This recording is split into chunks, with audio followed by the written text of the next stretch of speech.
California, TMZ is now reporting that authorities have made multiple arrests in connection with the death of the Friends actor Matthew Perry. Remember, he died in his hot tub last October.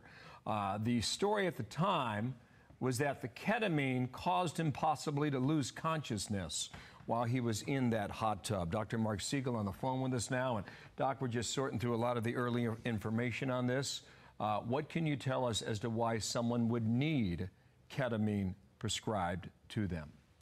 Well, first of all, Bill, I got to tell you, ketamine is a general anesthetic, which means that an anesthesiologist uses it to put someone to sleep. And you might imagine that requires a special skill. It's used in emergency rooms sometimes, but it needs a high quality of skill. With Matthew Perry, the first thing that was eyebrow-raising is that the amount of ketamine they found in his body is equivalent to what we would use for general anesthesia. So that was a head-scratcher. How did he get that amount?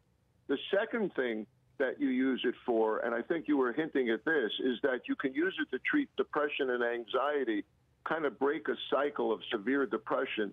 For someone like him that was a substance abuser, that was what allegedly it was being used for.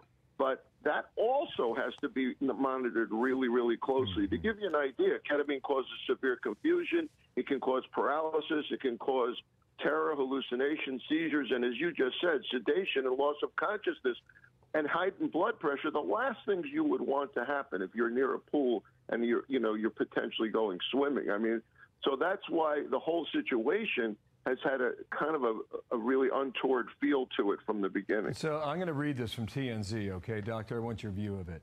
Quote, the last therapy was a week and a half before his death, so the ketamine in his system was not doctor prescribed.